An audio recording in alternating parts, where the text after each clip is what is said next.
Quando a gente pensa na cena do presépio, a imagem dos três reis magos ela é quase onipresente, né? Eles seguindo a estrela, trazendo os presentes. É uma das histórias mais famosas do Natal. Mas tem um detalhe curioso aí. O Evangelho de Lucas, por exemplo, ele dá um destaque total para os pastores. Gente simples, local. Já o Evangelho de Mateus, ele nem menciona os pastores. Ele vai direto para esses visitantes, assim, misteriosos, que vêm de muito longe. Por que será? Por que essa diferença tão grande? Para entender essa escolha, a gente mergulhou num trecho de uma obra chamada Boas Novas de Grande Alegria, do John Piper, que analisa justamente essa passagem. E o nosso objetivo hoje é ir um pouco além daquela imagem tradicional e tentar descobrir por que esses magos do Oriente são, na verdade, uma peça-chave para entender a mensagem de todo o Evangelho de Mateus. A primeira pessoa que vem à minha mente foi uma tia minha, que já faleceu. Ela morreu de maneira repentina aos 42 anos. E esse é um ponto de partida excelente, porque a escolha de quem aparece primeiro numa história, ela define o tom de tudo o que vem depois. E num texto como esse, nada é por acaso. O autor de Mateus não está só contando um fato. Ele está construindo um argumento teológico desde a primeira página. A presença dos magos ali não é tipo um detalhe decorativo. É a tese do livro inteiro apresentada em uma única cena. Certo, então vamos começar a desvendar isso. O contraste com Lucas é bem gritante, né? Lucas nos dá uma cena mais íntima, local. Pastores, gente do povo de Israel recebem a notícia e vão correndo ver o bebê. É uma história que acontece dentro de casa, digamos assim. Mateus, por outro lado, ele abre a câmera, ele nos dá uma perspectiva global. Ele ignora a cena local e foca em uns magos do Oriente. Quem eram exatamente essas figuras? Então, a palavra mago, hoje em dia, pode confundir um pouco a gente. Não estamos falando de mágicos de show, né? A fonte que a gente usa descreve eles como magos da corte, astrólogos ou sábios. Provavelmente eram conselheiros importantes, talvez da região da antiga Babilônia, da Pérsia. Eram observadores dos céus, cientistas da época deles, que interpretavam os astros, os eventos cósmicos. E o ponto crucial, que muda tudo, é que eles eram gentios, eram não-judeus. Isso para a época era uma coisa muito, muito significativa. Não era só uma diferença de nacionalidade, certo? Nossa, era uma barreira abissal. No contexto da lei cerimonial do Antigo Testamento, que era o centro da identidade judaica, os gentios eram vistos como ritualmente impuros. Tinha regras muito estritas sobre como interagir com eles, então a escolha de Mateus de colocar justamente esses homens, os de fora, como os primeiríssimos a adorar o Messias judeu é no mínimo uma provocação, é uma quebra de protocolo chocante. Peraí, então, enquanto a estrutura de poder em Jerusalém, o rei Herodes, os sacerdotes, os especialistas na lei, estão todos alheios ao que está acontecendo ali pertinho, são esses estrangeiros que leem os sinais e atravessam o deserto para encontrar um novo rei. É uma inversão de papéis impressionante. Exatamente. Pensa na expectativa do público original de Mateus. Eles esperariam que os primeiros a reconhecer o Messias fossem os líderes religiosos de Jerusalém, os guardiões da profecia. Mas o que Mateus nos mostra? Herodes fica perturbado e Jerusalém inteira com ele. Os sacerdotes sabem onde o Messias deveria nascer, eles citam a profecia de cor, mas não se movem 1 centímetro. Enquanto isso, os gentios, os astrólogos pagãos, movidos por uma estrela, fazem uma jornada épica para adorá-lo. É a ironia mais dramática possível. Nossa, é verdade. Quer dizer que os que tinham o mata não quiseram fazer a viagem. E os que só tinham uma estrela para seguir, chegaram ao destino. Isso é incrível. O conhecimento oficial, a expertise teológica, ficou paralisada, enquanto a sabedoria que vinha de fora, da observação da natureza, foi a que funcionou?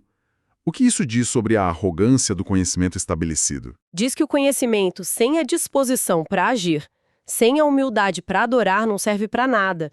Mateus está fazendo uma crítica velada à liderança religiosa do seu tempo. Eles tinham toda a informação, mas faltava a fé, a curiosidade que moveu os magos.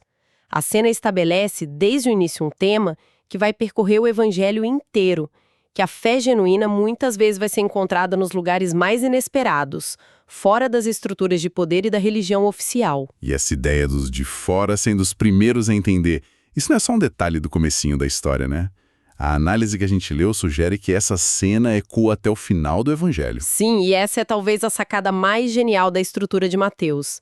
A cena com os magos não é um evento isolado. É como se Mateus estivesse nos dando um spoiler do final do seu próprio livro, logo no 2º capítulo. A história toda está encapsulada ali. Um spoiler no capítulo 2? Como assim? Olha só. A história começa com gentios, vindos de nações do Oriente, viajando para encontrar e adorar Jesus. Certo. Agora pula para o último capítulo. As últimas palavras de Jesus ressuscitado no livro. Qual é a ordem final dele para os discípulos? Ide, portanto, fazei discípulos de todas as nações. É a famosa grande comissão. O livro abre com as nações vindo até Jesus e fecha com os seguidores de Jesus sendo enviados até as nações. Uau! É uma moldura perfeita, uma simetria que não tem como ser coincidência. Exato. Na análise literária, a gente chama isso de inclusio. É uma técnica em que o autor começa e termina uma obra com a mesma ideia, criando uma espécie de parênteses que envolve todo o conteúdo. Ao fazer isso, Mateus está gritando a tese principal dele. A missão de Jesus é, desde o primeiro suspiro até a sua ascensão, universal. Não é um clube fechado. A porta está aberta. A visita dos magos é a promessa, e a grande comissão é a ordem para cumprir essa promessa.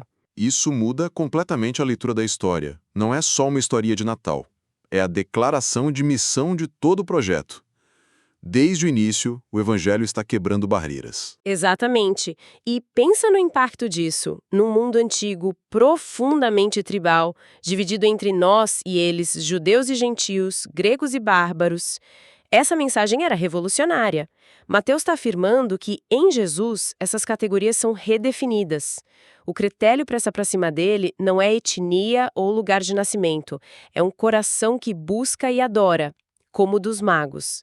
A fonte que lemos coloca de um jeito muito bonito.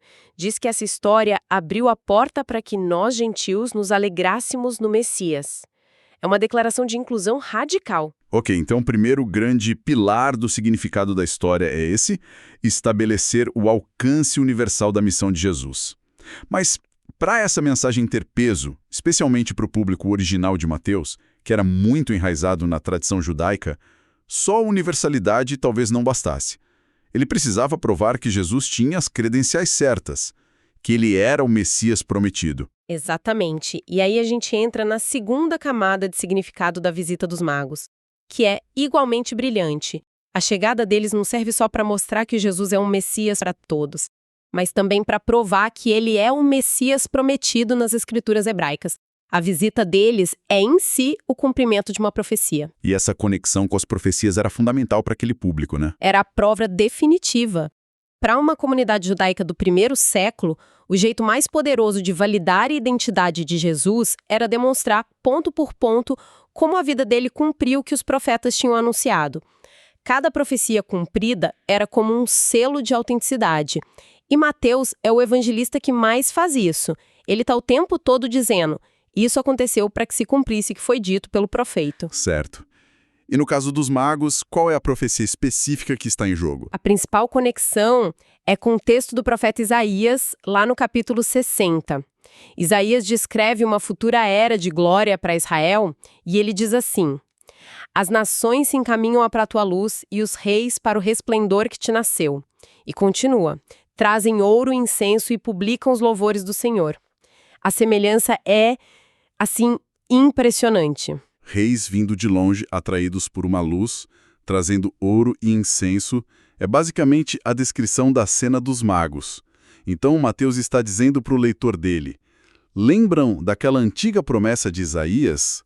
É isto, está acontecendo agora. Estes homens do Oriente são o sinal. É um movimento retórico magistral.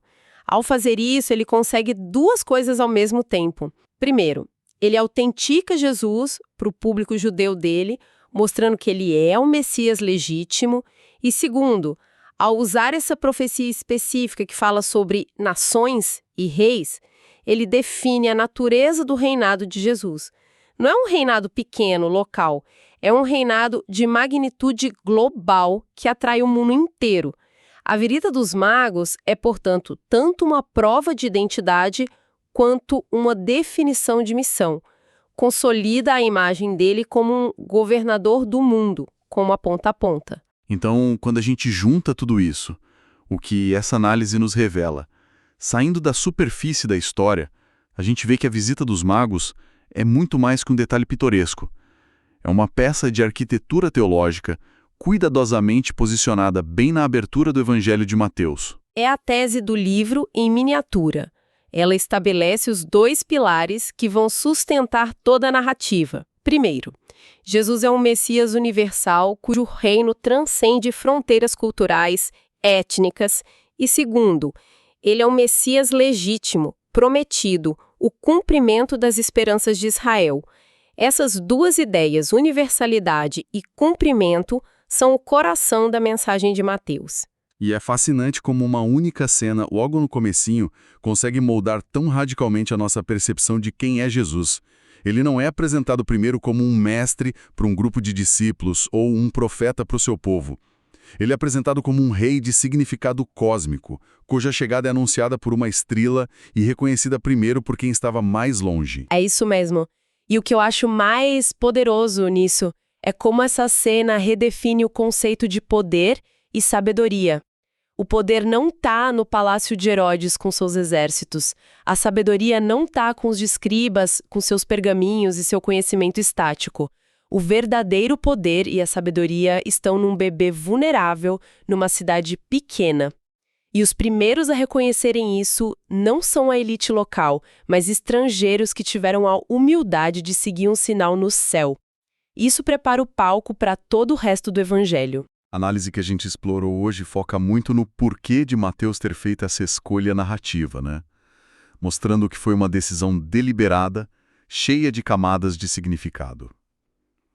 Isso nos deixa com uma reflexão final, eu acho.